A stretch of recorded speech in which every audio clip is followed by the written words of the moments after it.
From WQAD, this is News 8 at 5. Good evening, I'm Denise Hanitka. And I'm Johnnie Gendrich. Thanks for joining us tonight at 5. Jim is on assignment. A Kewanee teen will spend about 6 months in jail for slashing a puppy's neck. 17-year-old Damian Ingram was sentenced to 180 days in jail and 30 months of probation. He was found guilty last month of cutting a puppy's throat several times. The dog was later named Thor. A spokesperson with the Henry County Humane Society was in court today and says Ingram's jail sentence begins in 2 weeks. Well, the shelter that cared for Thor, the Kewanee Animal Shelter, is closed for now, and it's practically empty.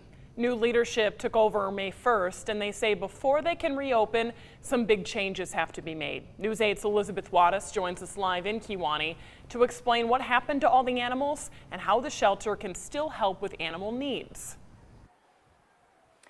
You're right, Denise. When those new leaders actually got to the shelter, they weren't even given keys, so they couldn't go inside. They actually had to come back here to the dog crates, open up one of them, and actually crawl through one of these doors right here to get in.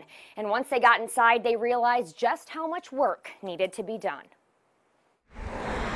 Temporarily closed. This handwritten sign raises a lot of questions.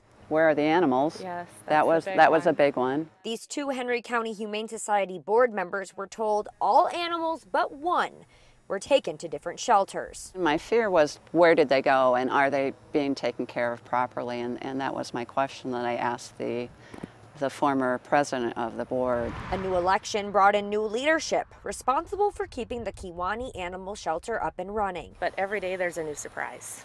They say the transition between new board members and old was less than smooth. As you can see, we've got damage to the wall. It became evident just how much work had to be done. General cleaning and painting we don't have a problem with. We're just going to need some help getting some of these bigger projects. This is a dog kennel area. Safety concerns inside. The rope itself is frayed. You can see this in a lot of these, so we certainly wouldn't want one of those doors to come down and injure one of our animals. And one's outside. Right now, this wall is held together by spray foam. That's not supposed to be there. No. Questions about basic maintenance needs and questions about past money management. I'm focused on the building, but also financial issues. I want to make sure we get our financial records, and I want to make sure the audit's done, and that we start put in those checks and balances that we need to be accountable with the money that's coming in and donated to the shelter. But they do have one answer. Hi, buddy. Top dog. He is. That's what he is. Four-legged lovers like Bronx here who come in the future will have a safe, loving place to stay. We promise you we will be open as soon as possible. Now, another big question that people might be wondering about right now, Thor, the puppy, he got a lot of donations to him from community members and support from all around the Quad Cities. What happened to those funds? New leaders hope that when they do their audit, those answers will come out. For now, reporting live in Kewanee, Elizabeth Wattis, WQAD News 8. The shelter is now looking for some volunteers to help with construction. You can reach out to them on Facebook or in person there at the shelter.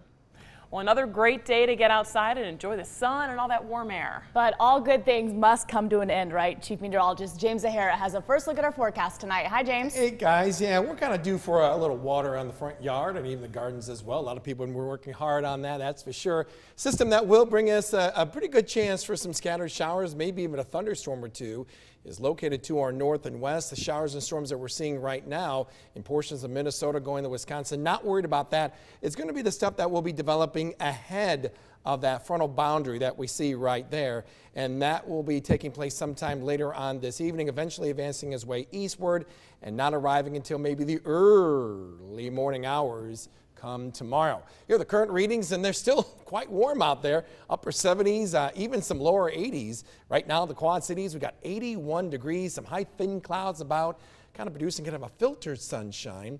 A south wind at 13 miles an hour, and yeah, pretty dry out there with that relative humidity at around 24%. Our temperature shouldn't be all too bad as we head into tonight. We do have that wet weather in the forecast as we make our way into early tomorrow morning, but going into the rest of the day for your Wednesday, actually is not going to be looking all too bad. We have still those more rain chances in store as we go through the rest of the work week. Tell you when that next round will take place coming up in just a few minutes. Johnny? All right, thanks, James. In your flood watch tonight, the Mississippi River is almost at 17 feet tonight, 2 feet above flood stage.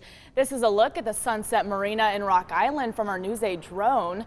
Right now, the river sits at 16.9 feet. The river is expected to rise about another foot before cresting on Friday afternoon. Water is also rising on the Muscatine riverfront. Power to the Pearl City Station, Riverview Center, and Riverside Shelter in the Houseboat area has been turned off until further notice. The Mississippi in that area is expected to crest above 19 feet Saturday morning. That's 3 feet above flood stage. Drivers are asked not to park on the riverfront until the water recedes. A longtime project to improve traffic near railroad crossings in Galesburg is almost done. The Main Street underpass is set to open by July 4th. It will be dedicated as the Reverend John A. Sibley Underpass. Sibley was a longtime officer with the Galesburg Police and Illinois State Police. He died last year. Workers will be pouring, paving, and landscaping over the next 2 months. Developers are transforming a vacant Walmart store in Galesburg, calling the project Galesburg Crossings. It will feature 4 new stores to the area, including Marshall's and PetSmart. They should all be open by the fall. It's a quality of life thing. You know, having different shopping opportunities in a community is good for residents. It contributes to the overall feeling of place. Developers also expect to announce 2 additional businesses to the crossings in the coming weeks.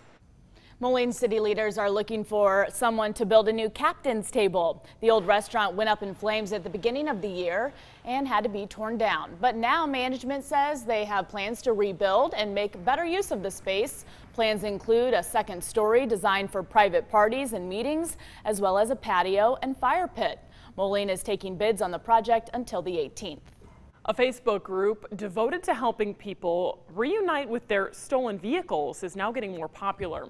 The group is called QCA Stolen Vehicles, a private group with about 1,100 members. It was organized by a man from Wilton last fall. He says the inspiration came from seeing posts about stolen vehicles on social media, so he hopes this helps stop the problem. The biggest thing is the community involvement of people contributing with their eye, just seeing and saying something when they do see it and reporting it and then tipping to the police. He says the group has so many members that it's become a bit of a job for him, so he has rallied 4 page moderators to help work on it as well. Last month's National Drug Take-Back Day was one of the most successful in the Drug Enforcement Administration's history. They say out of the 6,000 pharmacies and other approved sites throughout the country, they were able to collect and destroy nearly 1 million pounds of expired and unused prescription drugs. That includes more than 37,000 pounds in Illinois and more than 12,000 pounds in Iowa. More than 100 Americans die every day from opioid-involved overdoses, making it the leading cause of death in the United States. Well, this morning, Iowa Governor Kim Reynolds also unveiled a new tool in the fight against the opioid epidemic. The project is called What You Don't See. Inside this trailer is a teenager's bedroom, and hidden inside are various signs of opioid abuse. Authorities want parents to visit the trailer so they can better learn how to spot the signs of a child who is abusing drugs. Lisa Moore lost her son to a heroin overdose. She says parents need tools like this so they can spot the red flags and save their children's lives. You'd rather they hate you for 2 years if they're mad, as opposed to you hating yourself when they're 6 feet under. Kids under 18 are not allowed inside because they don't want to give them any ideas on how to hide their drug use. The trailer will travel around the state next year. Several local colleges are now getting ready for graduation ceremonies this weekend. Graduation will be held Sunday at the TaxSlayer Center for about 200 students from Western Illinois University's Quad Cities campus. Officials say they're aware of the videos taken at the University of Florida on Saturday, where some students were rushed off the stage after dancing while getting their diplomas. Administrators at Western say there are no defined rules for their graduates as they take the stage. Is there an exact policy or handbook? The answer is no. The students that we have who cross the stage, they're there to get their diploma.